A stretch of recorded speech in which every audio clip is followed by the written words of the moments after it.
첫 번째는 도우시는 분이다라고 제가 표현했습니다.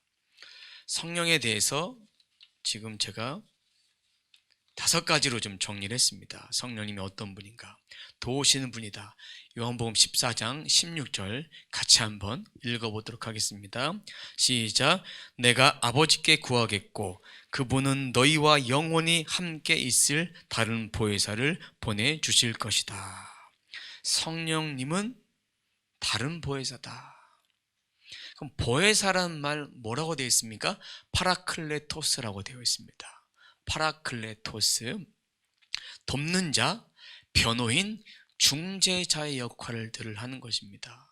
성령님은 우리가 기도할 바를 모를 때, 그리고 우리가 기도할 바를 모르고 탄식하고 있을 때, 낭망하고 있을 때, 자빠져 있을 때, 어떤 상황 속에서도 우리를 돕는 자로서 헬퍼로서의 역할을 해주시는 분이십니다.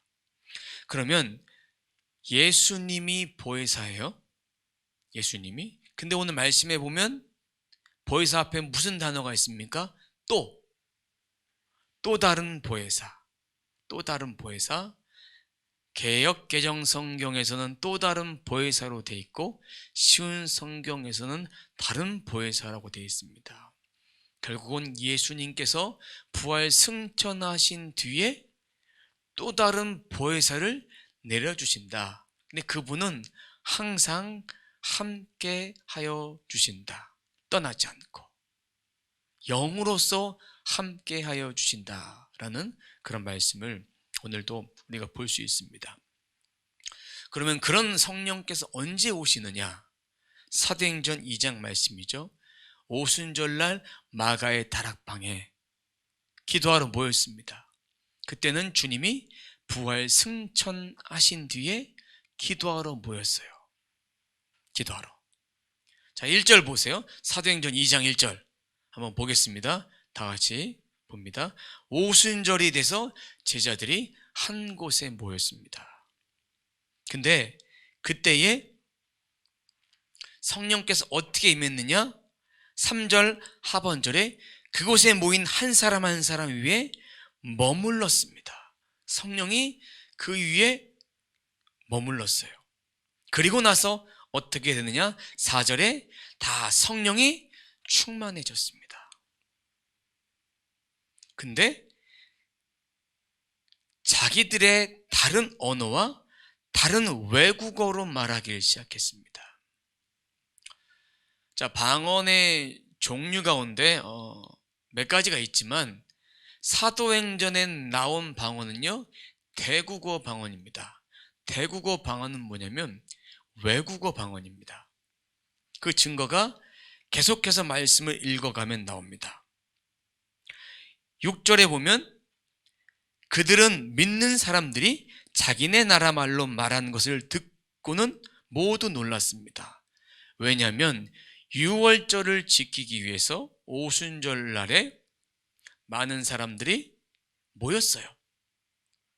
모였을 때에 각 나라 사람들이 유월절을 지키러 왔는데 이 유대인들은요, 외국에 한 번도 가보지 않았어요. 외국어를 공부해 본 적도 없어요.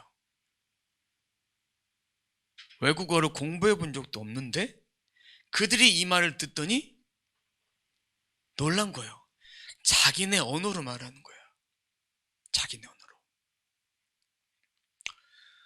어떤 선교사님이 미국에 갔는데 영어를 못하는 거예요. 근데 외국인 앞에서 설교를 하려면, 특히 미국에 설교하려면 설교하기 위해서 통역관이 붙든지 아니면 영어를 유창하게 잘하든지 해야 되는데 그 집회에 통역관이 없어요. 그래서 주님 알아서 해주십시오. 그리고 방언을 쫙 했어요. 근데 미국어 방언이, 외국어 방언이 쫙 나온 거예요. 근데 그 소리를 듣더니 그 사람들이 다 은혜를 받은 거야. 은혜를 받아. 중국에서도 그런 일이 있었습니다. 공항에 있는데 좀 비행기를 좀 기다리고 있다가 갑자기 성령께서 방언을 하게 하시더래요. 얘기를 했어요. 근데 중국어 방언이 나오는 거예요. 중국어 방언이. 근데 그 앞에 무리들이 중국인들이 모여 있었습니다. 아멘 그러는 거예요. 계속 심령이 깨진 거예요. 회개해라. 너희들 그따위로 신앙생활 하면 안 된다. 이러면서 성령의 책망하심을 그들이 듣고 아멘 하게 된 거예요. 아프리카에서도 그런 일이 있었습니다. 오늘날에도 그런 일들이 일어나고 있습니다. 이런 일이 중지되었다라고 말하지만 중지되지 않았습니다. 지금도 일어나고 있습니다. 필요에 따라서 성령님께서 일하여 주고 계시는 것입니다. 근데 자기네 말로 들은 거예요. 만약에 외국 사람이 와서 방언을 하는데 한국말로 해버려요. 그럼 여러분이 놀라지 않겠습니까? 방언이 딱 끝난 다음에 헬로우 이렇게 해봐요. 놀라지 않을 수 없습니다. 자, 그럼 7절에 보면요. 7절 끝절에 보면 모두 갈릴리 사람이 아닙니까? 이 갈릴리 유대인 촌지방에 있는 사람들이 얘기한 거예요. 촌지방에 있는 사람들이. 그럼 그 사람들은 어느 나라 사람인가? 보니까 어떤 말로 했나 봤더니 9절과 10절 보면 바데, 메데, 엘람, 메소포타미아, 유대, 갑바도기아, 본도, 아시아, 부르기아, 밤빌리아, 이집트, 구레네 가까운 리비아 여러 지방 사람과 로마의 날 때부터 유대인인 사람과 유대교로 개종한 사람과 크레타와 아라비아에 온 사람들인데 우리는 이 사람들이 하나님께서 행하신 크신 일을 보고 말로 말하는 것을 듣고 있었습니다. 놀라운 일을 행한 거예요. 놀라운 일을 행한 거예요. 근데 이 반응을 들으면 할렐루야 이렇게 반응을 해야 돼요. 그렇지 않겠습니까? 근데 그 당시에 이 모습을 보고 술에 취했다. 술에 취했다. 사무엘의 엄마가 누굽니까? 한나예요. 한나가 성전에 가서 기도했을 때 그때 엘리 대제사장도 독주를 끊어라, 술을 끊어라고 했어요. 영적으로 바라보지 못했던 것이죠. 그 당시의 사람들도 이렇게 성령의 충만함을 받았을 때 이런 일이 있었음에도 불구하고 잘 분별하지 못하는 사람들이 많이 있었다라는 것입니다. 그러면 우리가 이렇게 또 다른 보혜사로 우리를 보호해 주신 성령님께서 그분의 도우심을 받아본 적 있습니까? 저는 그분의 도우심을 받아본 적이 많이 있습니다. 지혜가 없을 때, 그리고 힘이 부족할 때, 연약할 때, 오늘 이 자리에도 저는 성령의 의지함을 따라 섰습니다. 성령의 의지함을 따라서. 오늘 비록 좀 찬양을 하지 못했어요. 반주기 안 나와서. 근데 돌이켜 보니까 제가 지금 몸에 힘이 그렇게 많지가 않아요. 이 자리에 서서 마이크를 들고 또 설교를 할 수 있는 것도 주님의 은혜인데 제가 3일간 장례를 치르고 왔습니다. 화요일날 갔다 오고 또 수요일날 갔다가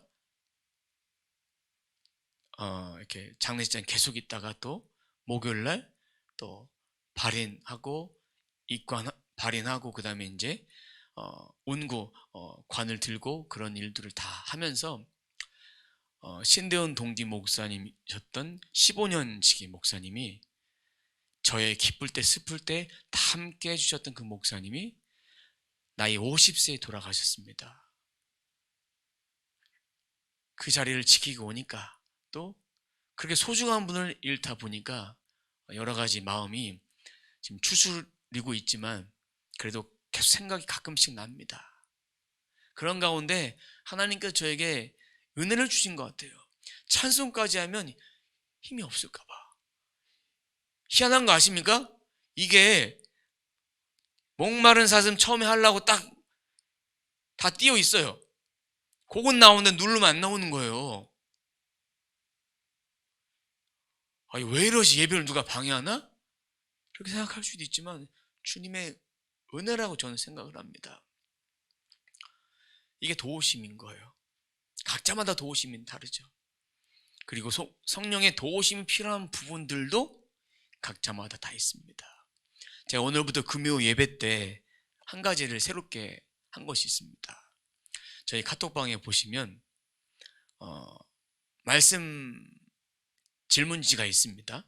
말씀 질문지를 제가 링크를 올려드렸습니다. 그리고 유튜브 설명창 하단에 보시면 말씀 질문지에서 링크가 되어 있습니다.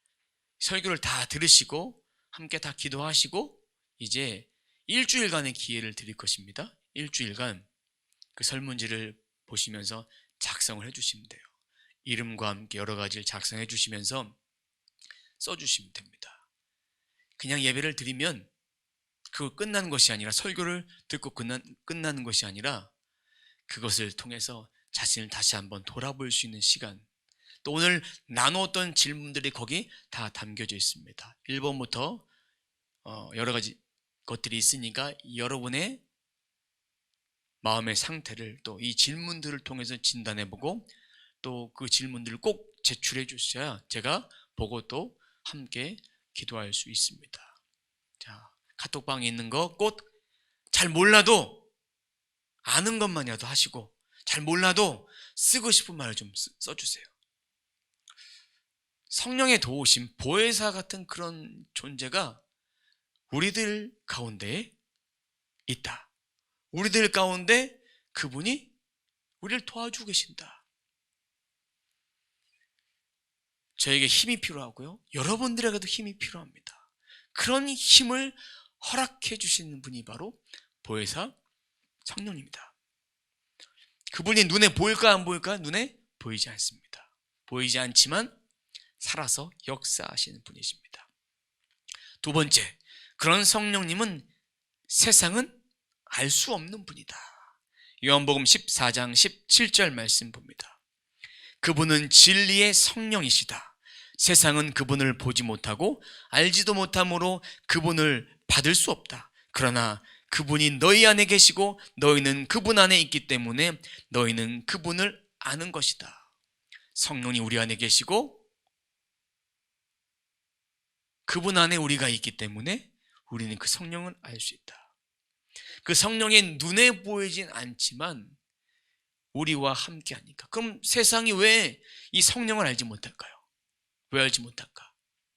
어둠이 가려져 있기 때문에. 세상 사람들은 눈에 보여도 예수를 믿을까요? 안 믿을까요? 믿지 않습니다. 심지어 교회 안에서도 예수를 안 믿는 사람들이 있습니다. 예수를 안 믿어. 형식적으로 몸만 왔다 갔다 하는 사람들, 행위적으로 믿는 사람들, 진짜 말씀 대신 예수 그리스도를 끝까지 삶의 현장을 통해서 그렇게 믿고 따르며 살아가야 되는데 그런 예수가 없는 거예요. 그런 성령이 없는 거예요. 진짜 보혜사 대신 예수 그리스도를 믿지 않고 삶은 삶이고 신앙은 신앙인 거예요. 신앙과 삶이 하나가 되어졌을 때 우리가 그분 안에 있고 그분이 우리 안에 있어서 언제나 우리와 동행하시는 그분을 초청하고 언제나 부르면 우리의 말을 통해서 응답하시는 그런 분이십니다. 그럼 여기서 말하는 진리의 영은 누굴까요? 진리의 영 누굽니까? 보혜사, 또 다른 보혜사 성령님입니다. 그러면 성령님이 내 안에 계심을 믿습니까? 내 안에 계십니다. 성령님이 내 안에 계시니까 우리들에게 이렇게 힘을 주시는 거예요. 우리가 힘이 없을 때, 연약할 때, 지혜가 부족할 때, 그리고 우리가 돌파구가 필요할 때 어떤 순간마다 그 하나님은 우리와 항상 동행하여 주신다.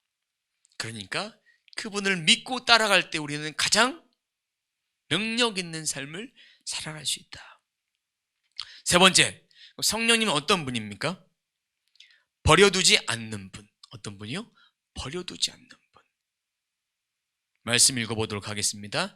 나는 너희를 고아처럼 버려두지 않고 너희에게로 다시 올 것이다. 고아처럼 버려두지 않는다는 얘기는 아비의 마음이 있다는 얘기입니다. 따뜻한 아버지의 마음, 따뜻한 어머니의 마음, 또 세밀한 마음이 있다는 얘기예요. 부모님이 여러분들 향한 그 사랑의 마음, 잘못했을 때는 잘못을 꾸짖어 주시고, 잘했을 때는 칭찬해 주시고, 또 격려가 필요할 땐 격려를 주시고, 또 용돈이 필요하면 용돈도 주시고, 그런 은혜들을 베풀어 주시는 그 부모님처럼 우리도 그와 같이 그냥 내버려 두지 않으신다는 얘기입니다. 그럼 성령님이 우리의 보호자 되심을 믿습니까? 성령님이 나를 떠나지 않을 것이라는 사실을 믿습니까? 떠나지 않습니다. 우리가 주님 손 놓아도 주님은 항상 우리의 손을 붙잡고 계시는 분이에요. 정신 차릴 수 있도록 등짝 스매싱을 내리쳐서라도 우리가 바른 길로 걸어갈 수 있도록 그렇게 우리를 인도해 주시는 그런 분이에요. 인도해 주시는 분. 그러면 그렇게 버리지 않으신 분은 네 번째로 진리 가운데 우리를 인도하시는 분이십니다. 요한복음 16장 13절 상반절 말씀 보겠습니다. 그러나 진리의 성령이 오시면 그분이 너희를 모든 진리 가운데로 인도하실 것이다. 모든 진리 가운데로 인도하여 주실 것이다. 그러면 진리 가운데 인도하신 분의 첫 번째 특징은 진리의 말씀을 깨달아지게 하시는 거예요. 어떻게 하신다고요? 진리의 말씀을 깨달아지게 하신다. 두 번째, 그것이 깨달아지니까 내가 죄인됨을 알게 하시는 거예요. 내가 죽을 수밖에 없는 죄인이다라는 걸 알게 하시고, 죄인인 것을 아니까 구원자로 받아들여지는 거예요. 내가 예수 그리스도가 없이는 안 되겠구나, 메시아라고 받아들여지는 거예요. 받아들여지는 거예요. 그렇게 되니까 내 삶의 모든 정황들을 살펴볼 수 있어요. 내가 진리의 말씀을 깨닫고 있는지, 그리고 죄를 회개하고 있는지, 구원의 말씀을 받아들이고 있는지, 그리고 의의 길, 생명의 길로 인도하시는 그 말씀을 거부하는지 거부하지 않는지, 이것을 보면 진리 가운데 인도함을 내가 받고 있는지, 보혜사 성령이 내 안에 있는지 깨달아지는 거예요. 이것을 보면서 나의 신앙생활이 어떠한지 한번 점검해 보셔야 합니다. 내 삶의 언어 습관, 행동 방식, 인간 관계, 모든 것들이 성령 충만한 사람인지 아닌지, 이것을 우리를 좀 되돌아보십시오.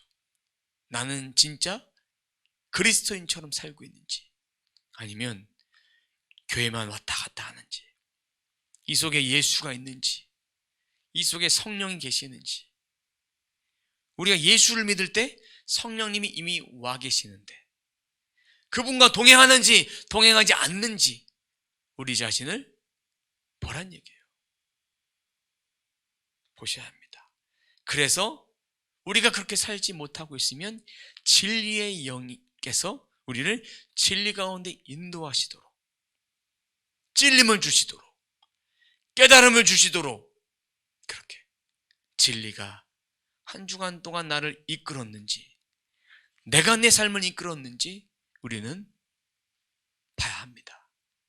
나의 생업에 빠져 있어서 하나님은 온데간데 없고, 내 생각에 빠져 있어서 하나님 찾지 않았고, 내 삶의 형편 때문에 하나님 나라와 하나님의 의를 위한 기도보다 내 사생활이 더 중요한 거예요. 그러면 안 되는 거예요. 내가 이 자리에 앉아 있고 이 시간 말씀을 듣고 있고 이 시간 유튜브를 통해서 말씀을 듣고 있고 그런다 할지라도 내 안에 진리가 있어야 된다. 진리의 영이신 보혜사 성령님께서 내 안에 있어야 된다. 없다면 어떻게 된다? 회개하고 돌이키고 변화되도록 내 삶을 쳐내버려야 되는 거예요. 주님께 더 가까이 갈 수 있도록 그렇게 해야 합니다. 마지막입니다. 장래 일을 말하는 분. 요한복음 16장 13절 하반절 말씀 같이 봅니다. 그분은 자기 마음대로 말씀하지 않으시고 그가 들은 것만을 말씀하시며 앞으로 될 일들을 너희에게 알려주실 것이다. 알려주실 것이다 라는 그런 말은요, 가르쳐 주신다는 얘기입니다. 여러분 내비게이션 사용해 보셨죠? 내비게이션은 목적지를 찍어서 가요. 목적지를 찍어서 갈 때 잘못된 길을 가면 어떻게 합니까? 경로를 재탐색합니다. 그래서 경로를 바꿔요. 근데 목적지는 하나예요. 이미 우리가 태어났을 때부터 목적지는 찍혀 있어요. 우리의 마음대로 그 목적지를 바꿀 수 없어요. 천국이라는 것을 목적지 이미 검색이 돼 있어요. 그 가는 데 있어서 우리를 인도해 주신 분인데 장래 일을 말하게 하신다라는 그런 말은 제자들에게 어떠한 것을 이야기하셨냐면 하나님의 뜻대로 살아갈 수 있도록 하나님께서 장래 일을 말하시는데 그들이 해야 될 사역들이 있습니다.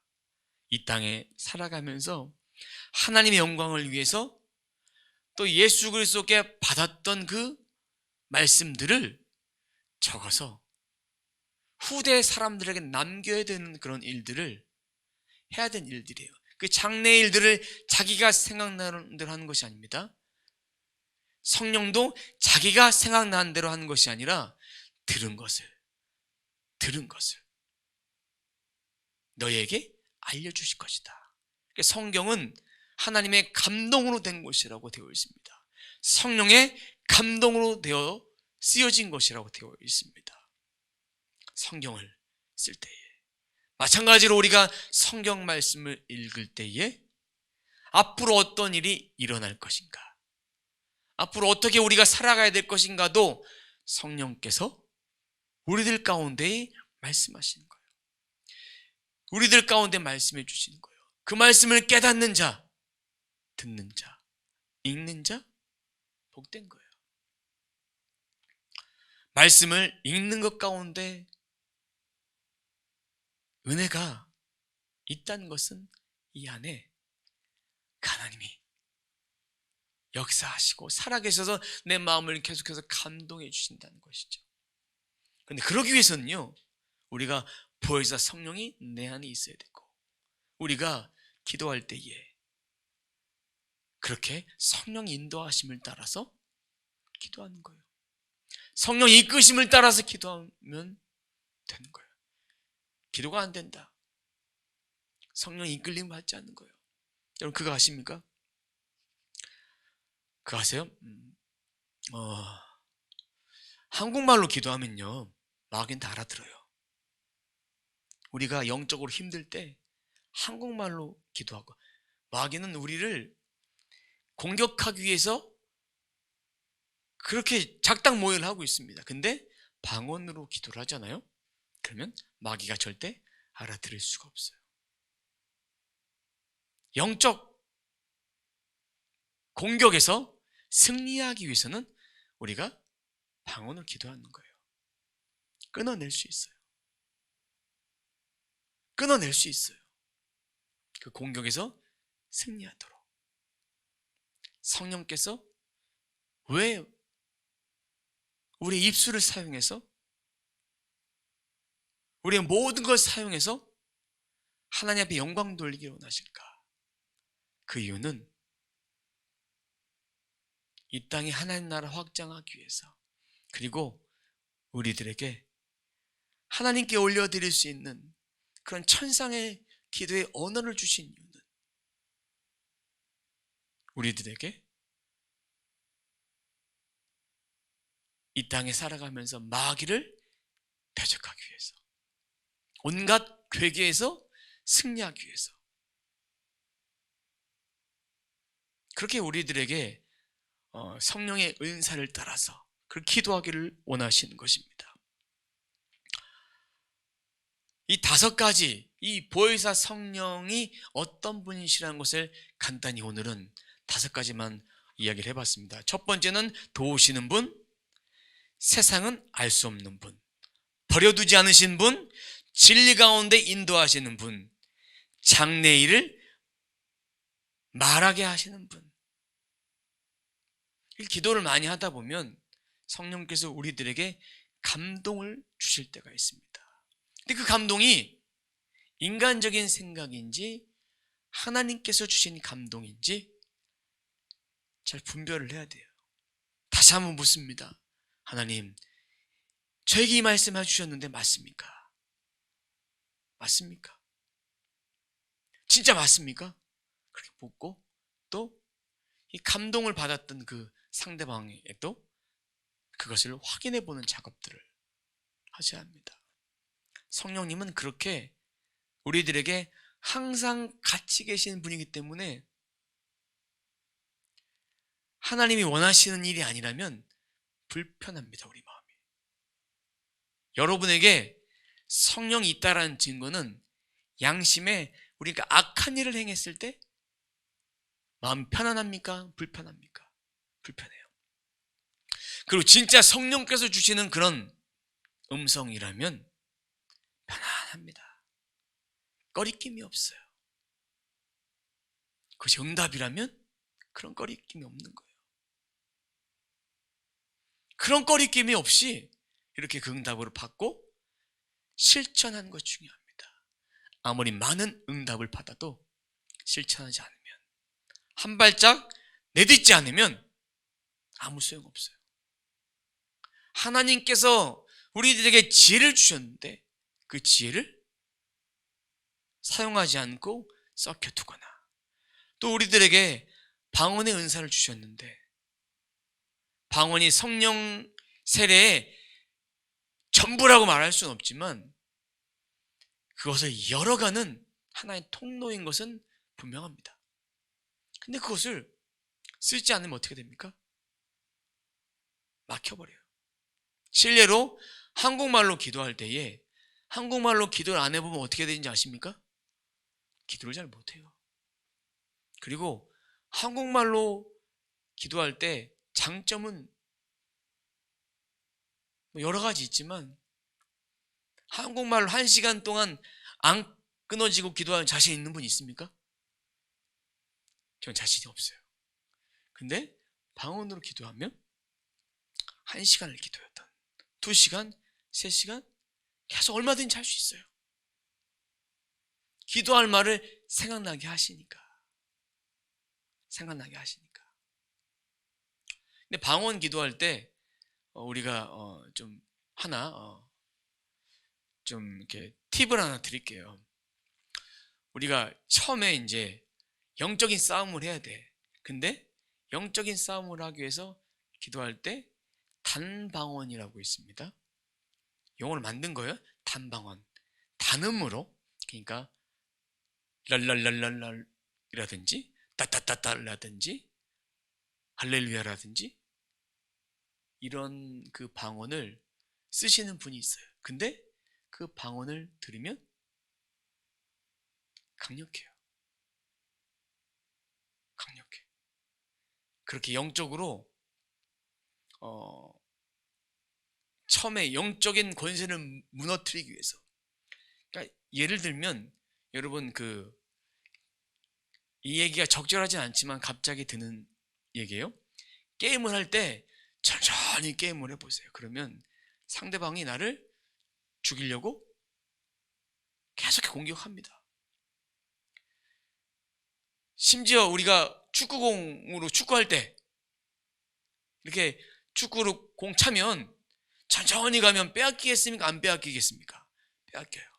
농구할 때도 이리 피했다 저리 피했다 하면서 빨리 가서 패스도 하고 해야 되는데 그때 해야 되는 것이 빨리 따발총처럼 그렇게 그 기도를 적어도 30분 내지 1시간을 해보십시오. 그러면 영이 뚫어지는 것을 여러분들이 경험할 거예요.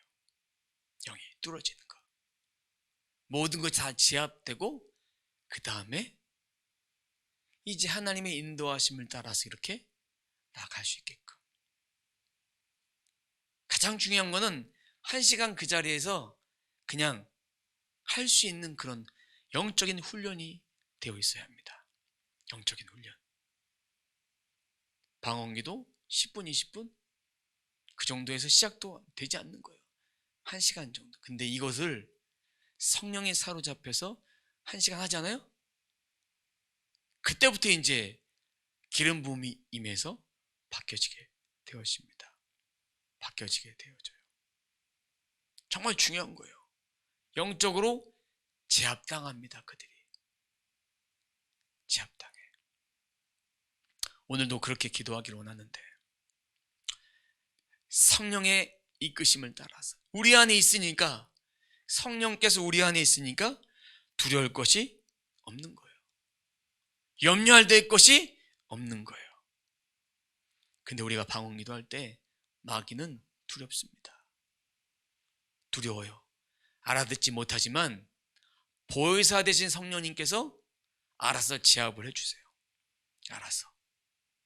우리가 영들을 쫓는 그런 기도를 할 때에 알아서 제압해 주십니다. 알아서 제압해 주십니다. 권투라고 생각하시면 돼요. 권투 경기. 권투 경기 할 때 상대방 입장 봐줍니까? 봐주지 않습니다. 그냥 해요. 1라운드 시작됐을 때 끝까지 계속해서 합니다. 심판의 중재가 있을 때까지 계속합니다. 그런 흑암의 권세, 그런 마귀의 권세는 다 깨버리는 거예요. 초전 박살을 내버려야 되는 거예요. 그럼 박살을 내지 않으면 그들이 우리 입장 봐줄 것 같습니까? 절대 봐주지 않아요. 그리고 우리의 육신이 제일 약했을 때 그렇게 우리를 건드려서 우리가 힘을 쓰지 못하도록 짓밟아 버리는 거예요. 제가 어제도 이렇게 어떤 한 분께서 좀 힘들고 어려운 분들이 있어서 카톡에다가 제 목소리로 기도를 좀 녹음을 해서 드렸어요. 카톡으로 보냈어요. 그걸 딱 듣자마자 어둠의 권세가 있는 분이 도망가더라고요. 듣기 싫다고. 거부하는 거예요. 그 사람이 거부하는 것이 아니라 그 안에 있는 영이 거부하는 거예요. 거부하니까 이상한 말을 해야 되는 거예요. 그리고 어느 정도는 좀 잠잠해질 거예요. 제압을 딱 묶어놨으니까. 또 이렇게 할 거예요. 그때 초전 박살을 내야 되는 거예요. 그 사람이 잘못된 것이 아니라 그 안에 있는 영을 잡아서 공격하는 거예요. 그렇기 때문에 이 보혜사 성령께서 우리와 함께 하시는 것, 보혜사 성령이 우리와 함께 하시니까 우리는 두려울 것이 있겠습니까? 없겠습니까? 없어요. 아무리 안 좋은 꿈을 꿔도 별거 아니야. 예수님이 계시니까 우리 아무것도 아니야. 다 사라질 거야. 선포하고 끊어내면 끝나는 거예요. 근데 거기 꿈에 사로잡혀서 꿈에 안 좋은 꿈을 꿨네. 그러면서 어디다가 전화하고 그런 마귀 공격에 사로잡힌 것이죠. 영적인 꿈도 있고 또 버려야 될 꿈도 있어요. 하지만 성경에 말씀하잖아요. 보혜사, 보호자, 우리 지키는 자, 그분이 안에 있으니까 염려할 것은 없다. 세상은 알 수 없다. 우리가 그분 안에, 그분이 내 안에 있으니까 결코 두려워야 될 것이 아무것도 없다. 그러니까 세상을 살아가면서 이런 힘을 가지고 살아간다면 아무런 염려가 없는 거예요. 그분이 우리 안에 있어서 능력이 되어졌을 때 큰 능력으로, 헬라어로 듀나미스, 큰 권세가 우리 안에 있게 되는 거예요. 듀나미스, 그 권세가 있게 되는 거예요. 그리고 우리가 해야 될 말도 알려주시고, 우리 입술에 권세를 주셔서 그 말의 능력도 있게 하시고, 그러니까 이 생각 속에 들어간 마귀의 공격에서 우리는 승리해야 된다. 그리고 또 한 가지는요, 이 마귀는요, 어린이라고 가만 냅두는 게 아니야. 예배를 못 드리게끔 공격해. 어떻게 공격합니까?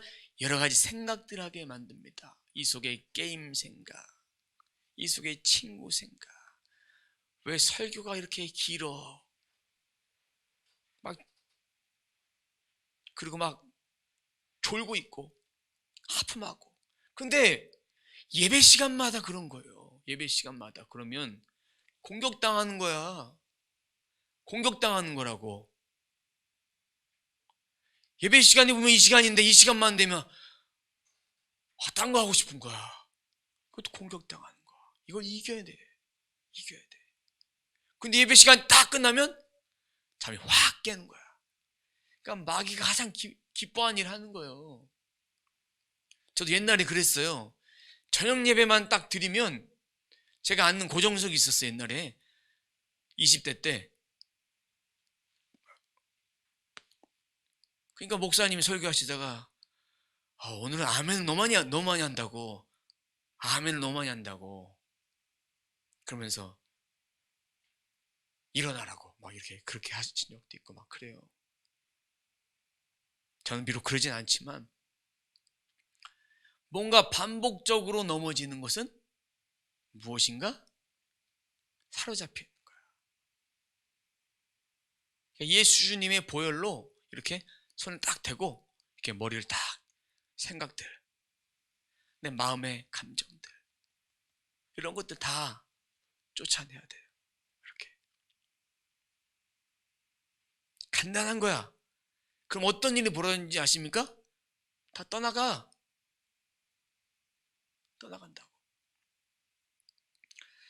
자, 오늘은 여기까지 마무리를 하도록 하겠습니다. 다음 주에 이어서 또 말씀을 또 드리도록 하겠습니다.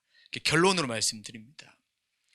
보혜사 성령님, 그분이 우리를 떠나지 아니하시는 그런 영으로 세상 끝날까지 함께 하신 그분을 믿는 자에게는 능치 못함이 없다. 그리고 그분 안에 있으면 그런 권세가 있기 때문에 말할 때도, 세상을 살아갈 때도 아무런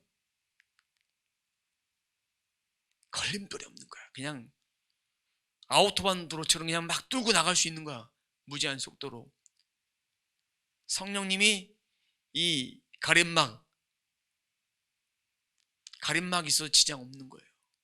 그분은 막을 자가 없는 거예요. 우리 안에도 그렇게 막을 자가 없는 거예요. 그러니까 오늘도 기도함으로 하나님께 주시는 하늘의 은혜를 붙잡고 그렇게 승리하는 저와 여러분의 삶이 되시길 주님의 이름으로 축원합니다.